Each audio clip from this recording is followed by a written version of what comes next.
what worked and what didn't, and everything in between. It's like she went to bed one night struggling to read, and the next morning she woke up being able to read chapter books. So I don't necessarily use these test books as maybe you're supposed to. I bit off a little bit more than I could chew. Surprise, surprise.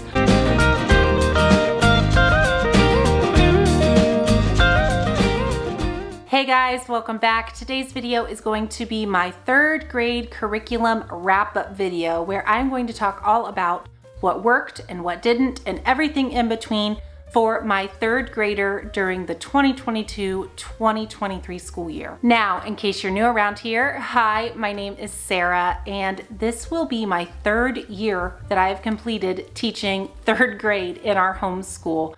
Mariah, my now 10-year-old, just wrapped up her third grade year, and it was such a sweet and fun year. I did want to start out before I go through each of the individual subjects and just tell you a few big takeaways I had from our third grade year. First of all, go at your child's pace. Do not get too caught up in anxiety about whether or not they're reading at the level they're supposed to be, or whether they've memorized all of their multiplication facts yet, or, you know, comparing them to other homeschool kids or public school kids. Just take a breath and follow their lead. There are going to be months where they just excel and speed through certain subjects, and then there's going to be days and weeks and months where they kind of putter out and stall and don't move as quickly through different, things. That is okay. It's one of the beautiful things about homeschooling, and something I have really messed up when I was teaching my first and my second child when I was homeschooling them. And I finally have learned the third time around is to just embrace where my child is and to go at her pace and put her love of learning, her enjoyment of our school day above progress or where she is supposed to be or not be on a chart. So maybe that encourages you. I know it's something I definitely need to hear myself often. All right, so now that I'm done with that tangent, I am going to say that my goal for this video is to not be too long-winded. I can really be a curriculum junkie and go on and on and on and on about different pieces of curriculum, but I'm gonna try to keep this just short, sweet, to the point. Thumbs up, thumbs down, a brief overview, concise feedback about how each one of these different subjects and curriculum pieces worked in our family. I'm not going to give any special love or hate towards any one curriculum company, nothing like that. Just, the type of video that I like to watch on YouTube where someone just tells me real quickly, yay or nay about a curriculum and why. All right, so let's jump in and go through subject by subject. First up, let's tackle math. This is always the first subject that Mariah completes after working out and doing her Bible in the morning. And we are a Matthew C family. All of my kids have always used Matthew C, so it's not going to be any surprise to you that I'm giving it a big thumbs up. We absolutely love Matthew C. Now, this year for third grade, Mariah completed the beta level and has moved into Gamma. We're almost about halfway through with this. So she has completed learning all of her addition and subtraction facts, and now we are smack dab in the middle of learning all of our multiplication facts. And so this, is one of the areas where maybe we've stalled out a little bit. It can take some time to get those facts just, snap of your fingers fast. Again, a mistake I made with my older two was going too quickly through multiplication, and then when they got up into 5th, 6th, 7th grade level math, we had to pause and go back and review multiplication because they just didn't have them down packed. And so I refuse to make that mistake again, and we are going to camp out until we have those mastered. Matthew C is a mastery-based curriculum, and so you don't move on until your child knows the material like the back of their hand. So I have supplemented to this a little bit just to make it a little bit more engaging and more fun for Mariah, especially because we have been camped out in it for a while. I have downloaded some different worksheets and activities from Teachers Pay Teachers, as well as we have the Treasures from Jennifer multiplication board. Love, love, love it. It is something we use every single week. It's just been a wonderful tool. I also just have, your basic flashcards and some basic math activity games, different things that we can do just to work on multiplication from a different angle. I also have a multiplication app on my phone where she can just kind of go through and play a little game learning her multiplication facts. So we do a mix of all of those as well as going through Gamma. Now, I know I'm holding up the test book here. I really don't utilize the test books for Math UC until middle school. I've never really used them in elementary school. I just use these honestly as extra practice. They're also kind of a marker that if I give one of these to her and she's not flying through it, we're not ready to move on to the next lesson. So I don't necessarily use these test books as maybe you're supposed to, but that's just how we work with Math UC for this age group, and it's just been it's worked really well. All right, next up is language arts, specifically phonics and reading, and I'm so sorry, I have misplaced our Happy Cheetah book. We worked through the last workbook of this level 4 this past school year, and I don't know where I put it. Somewhere at the end of the school year, you know, shuffle. It's somewhere in a cabinet, in a tote bin, it's somewhere. But we finished up the Happy Cheetah reading program, and big thumbs up for this program, especially if you have a struggling reader.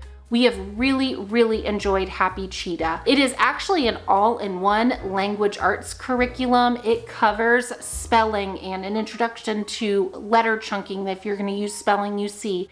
It has handwriting or copy work, as well as reading and phonics. And so it was just a wonderful curriculum.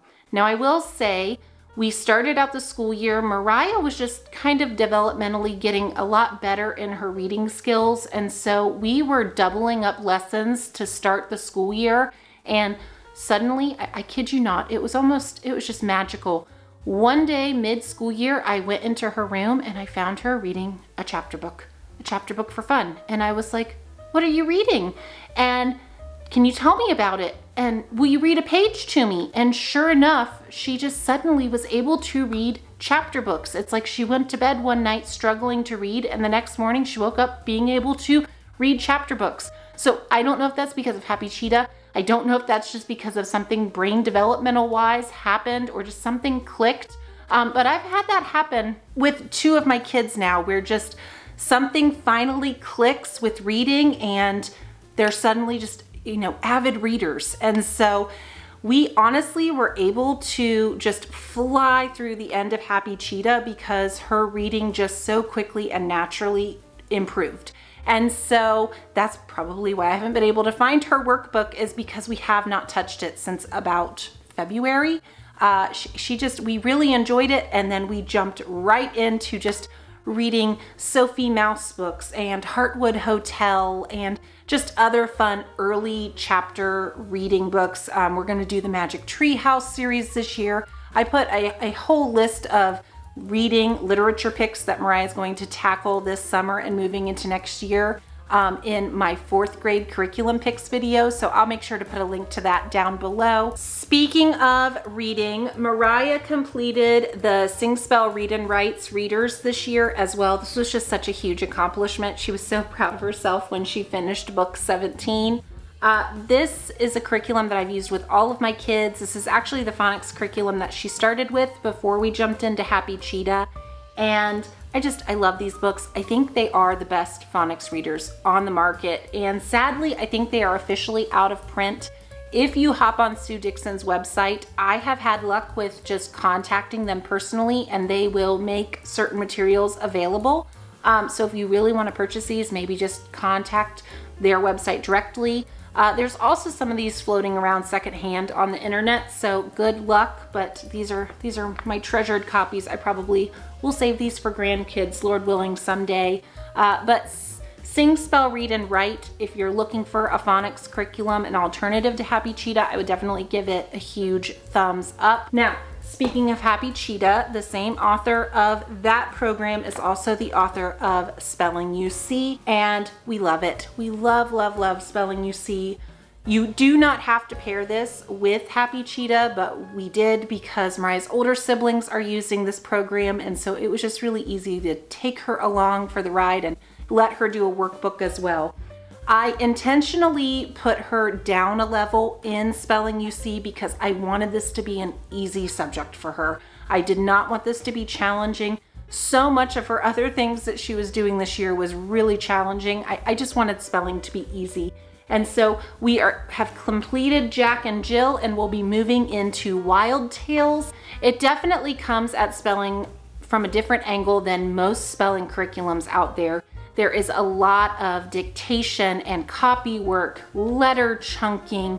It's wonderful. I have done some devoted spelling UC review videos. I'll be sure to link them down below. I haven't covered all of the levels, so if there's a specific one you'd like to hear more information about, let me know in the comments down below. But overall, spelling UC is a great fit. All right, so next up is writing. I had purchased IEW's Bible Heroes for Mariah. I've never used this before, and I was hoping that once we finished Happy Cheetah, we would jump into this, and we never did. We never got around to it. It just kind of sat on the shelf. She was so excited about reading these chapter books that I just didn't want to mess with her too much. And I just let her read all spring. And so I just went ahead and shelved this, and we're going to use it for 4th grade. I think it's going to be a really good fit. We love IEW and Andrew Pudwall, and I definitely wouldn't necessarily, from what I've looked through in this book, would not recommend this to someone if they aren't well versed in IEW. I would definitely say maybe start out with one of the structure and styles or something like that to get a little bit more familiar with the IEW process. But because we've used IEW with my older kids for, gosh, 5 or 6 years now, I feel very confident that I'll be able to go through and do this with Mariah pretty easily next year. All right, and then moving on to handwriting, I have Handwriting Without Tears. This is my favorite curriculum to use until your child really masters the formation of every single letter. I loved all of their print workbooks, and Mariah and I are getting ready to utilize the cursive books for the end of the summer to start introducing cursive to her. Overall, I would give Handwriting Without Tears a thumbs up, as well as A Reason for Handwriting. This is level B. Mariah finished this up earlier this spring. This is more of an independent handwriting book that she uses, whereas Handwriting Without Tears, she needs a little bit of side-by-side instruction. So just different ones for different days is kind of how I use it, whether I'm able to sit and do handwriting with her or I'm not. I did make this a little bit more fun for her this year. I got out colored pencils and colored pens, and I would let her do every line a different color, or every letter a different color, or every word a different color, depending on what she was working on. And that just really kind of brought the art side out of her, and she got creative with that, and she loved making rainbow pages of handwriting. It really helped her to slow down and really work on letter formation and not just check, done, got it done for the day, mom. So that's one of my recommendations if your child is struggling through handwriting, is to just come up with ways to make it a little bit more fun. Don't be afraid to use markers and colored pencils and crayons and just different mediums to make it a little bit more fun. All right, moving into science yet again. This is another area of our homeschool year where I bit off a little bit more than I could chew. Surprise, surprise. I started out last August thinking we were going to go through all of these science units, and we didn't. Mariah and I camped out in farming and food for the bulk of our homeschool year. She really got into this unit study. She loved learning about the different farming practices, the different types of animals, the different types of foods, and so I just kind of went with it. And we paired this with the student sheets from Gather Round, as well as lots and lots of library books, and oh gosh, Charlotte's Web as a read aloud, the Animal Encyclopedia. We just really dove deep into farming and food. We actually kind of went through this twice. That might sound a little bit strange, but we went through it the first time and did the Gather Round student pages, and then we went through it a second time, and I had her do just old-fashioned notebooking.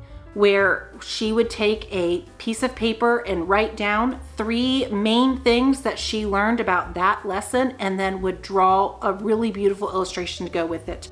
So if we learned about, I don't know, pig farming, she would write down the 3 things about pig farming that she wanted to remember and take away from that lesson, and then she drew a beautiful picture of a pig and labeled the different parts of its body using our encyclopedia. So it was just really fun, and that was actually a really great way to kind of, again, get more bang for my buck, go through the unit twice. By doing that the second time around, she was able to be already familiar with a lot of the information, and so she could really hone in on, okay, what are the 3 main things I really want to take away from this and I really want to remember? And when her and I were going through curriculum for assessments for end of year, that was the thing she treasured the most, that and her literature log. She just wanted to keep every single one of those pages from her science notebook because she had worked so hard on them. So this was just a really fun unit. You also can go down a lot of avenues of cooking and doing things like that, which we definitely did some of that this year too. It started introducing Mariah into cooking some of the different things. We also have a vegetable garden we started out front, and so she got into that with me and kind of doing our own little farming, hobby gardening in our front yard. So science, big thumbs up, really, really enjoyed this unit. However, I did supplement tremendously to go along with it. Speaking of gather round, I mentioned this in my 8th and 9th grade video, but we used the US History mini units for her history, geography, social studies this year. We did this as a group subject along with my older kiddos and even my younger kiddos in tow. We definitely did what it says. We gathered around the table and did history, and I really took this on and taught this. I embraced US history with the kids this year, and it was so fun. We made so many wonderful memories. But what I will say, even though I give this a big thumbs up, especially for the way Gather Round handles some of the more delicate subject matter in history, Indigenous people groups and things like that, they do a really good job of giving a wide brush and a big perspective on some of those issues. I definitely give it a thumbs up for that. But I would say after Unit 1, we completely ditched the student pages. We decided not to use them at all, and instead, again, went back into just old-fashioned notebooking. Mariah would draw pictures, illustrations while I read aloud from the teacher guide, and then I would help her to look at her siblings' notes or even my notes on a whiteboard, and we would come up with 3 or 4 main key facts that she wanted to remember from each lesson. And that was just such a good fit for her for 3rd grade, because again, I was pairing this with older kids. I was sharing a lot of details, and you know, it's pretty challenging when you're teaching it to high schoolers and then trying to bring in a 3rd grader as well. And so that was a way that I was really able to bring it down to her level. Honestly, my kids they really didn't enjoy the gather round worksheets that went along with the unit. I don't know if that's gather round or if that's just my kids' personalities. I could take them or leave them, and so we left them and we just did note taking and illustrating. This also worked out really well because I wanted to work on note taking with my older kids anyways, and it was less things I had to print and organize for the year. So it worked out really, really well. Now, paired along with this, I would say that it can be a little bit dry. It does read a little bit like a textbook, and so you definitely need to bring in some library books. The book lists suggestions are really helpful. Also, we watched Liberty Kids and other YouTube documentary kind of things for her to go along with some of these, you know, bigger, bulkier history ideas. So we really love this as our guide, as our core for history, but again, I supplemented a good bit just like I did with science. All right, and then next up is Spanish. We have been slowly but surely, I mean, there's a reason there's a turtle right here for me.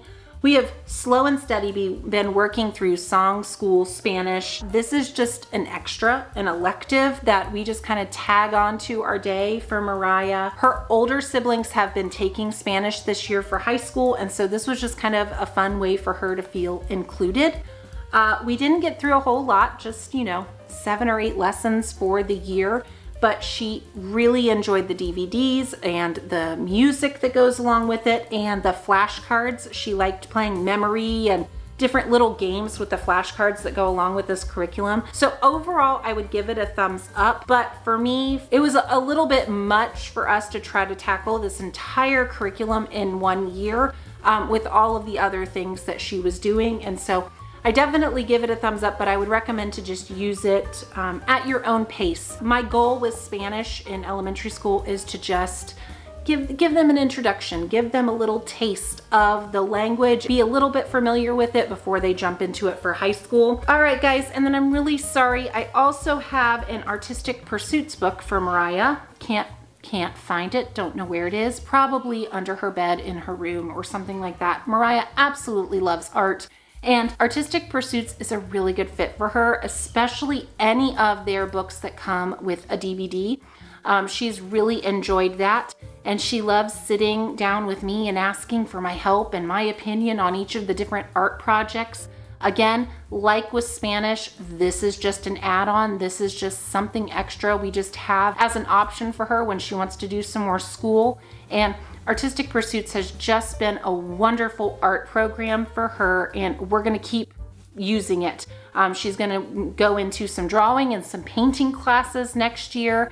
And we really, really like Artistic Pursuits, especially for these younger years. Overall, that wraps up 3rd grade and our curriculum and the different things that I wanted to highlight from our 3rd grade year. It was a fun year.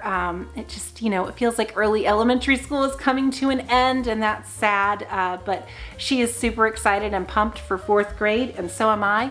Be sure to check out my curriculum picks video for 4th grade if you have not seen that already. And if you haven't done so, subscribe to the channel. Be sure to stick around. We're really excited for this upcoming school year. So, hope you guys are enjoying the end of your summer. See you later.